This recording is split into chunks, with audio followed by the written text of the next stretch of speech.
ఇవాళ సర్వపిండి రొట్టె చేస్తానండి. చూడండి, పిండి వేసుకుందాం. ఇప్పుడు ఇలా ఏమేమి కావాలో చెప్తాను, చూడండి. మీరు కూడా చేసుకొని టేస్ట్ చూడండి. పిండి వేసుకున్నానండి. ఇప్పుడు ఇందులో ఏమేమి కావాలో వేసుకుందాం. ఇందులో కొంచెం కందిపప్పు కడిగి నానబెట్టుకున్నానండి. మీ ఇష్టం అండి, పెసరపప్పు కూడా వేసుకోవచ్చు, శనగపప్పు కూడా వేసుకోవచ్చు. కొన్ని పల్లీలు కూడా వేసుకుందామండి. ఉల్లిగడ్డలు కూడా వేసుకుందాం. కొన్ని కరివేపాకు వేసుకుందాము. ఇది జీలకర్ర ఉన్ను ఎల్లిపాయ అండి, దంచుకున్నది. ఇలా పచ్చిమిర్చి పేస్ట్ వేసుకోవచ్చు అండి. కాకపోతే నేను పచ్చిమిర్చి వేయట్లేదండి, ఎందుకంటే కొంచెం పచ్చిమిర్చి కడుపులో మంట వస్తేనే వేయట్లేదు. ఇది పొడి కారం వేస్తానండి. మన ఇష్టం అండి, పచ్చిమిర్చి కారం వేసుకోవచ్చు, లేకపోతే పొడి కారం కూడా వేసుకోవచ్చు. నేనైతే పొడి కారం వేస్తాను. కారం మనం సరిపడా వేసుకుందాము, మన టేస్ట్ని బట్టి. ఉప్పు అండి, మన టేస్ట్కి తగ్గట్టుగా ఉప్పు వేసుకుందామండి. కొద్దిగా అల్లం వెల్లి పేస్ట్ వేసుకుందాం. ఓ చిటికెడు పసుపు వేసుకుందామండి. ఇప్పుడు అన్నీ వేసుకున్నా కానీ ఒకసారి మంచిగా కింది మీదికి మంచిగా పిండి కలుపుకుందామండి.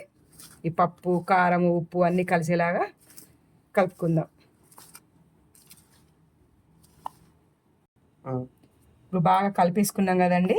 ఇప్పుడు నీళ్ళు పోసి మంచిగా పిండి పిసుకుందాం.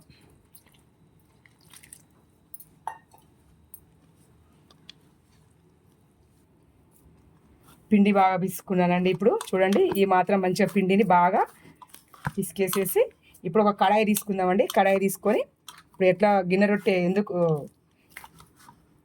ఇప్పుడు కడాయి తీసుకుందామండి. అందులో కొద్దిగా నూనె పోసుకుందాము.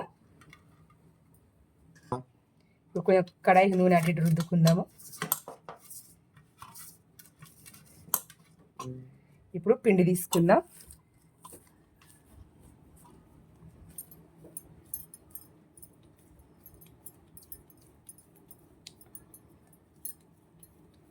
ఈ కడాయికి ఇట్లా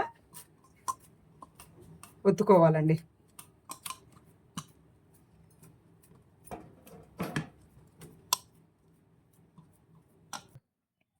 ఒత్తుకోవడం అయిపోయిందండి. ఇప్పుడు మధ్యలో కొంచెం హోల్స్ పెట్టుకుందామండి. ఎందుకంటే మనం ఆయిల్ వేస్తే మంచిగా కింద మంచిగా కాలుతుందండి. ఇది ఆయిల్ ఇందులో ఉంటుంది కాబట్టి ఈ రొట్టె మంచిగా కాలుతుందండి. అయిపోయిందండి. ఇప్పుడు గ్యాస్ వెలిగించుకొని పొయ్యి మీద పెట్టుకుందాం.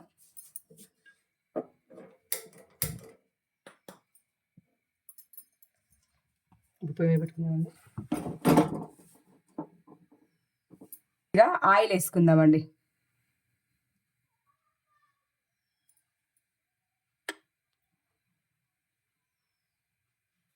ఎక్కువ పెట్టొద్దండి, కొంచెం స్లో మంటలో కొంచెం కావాలి.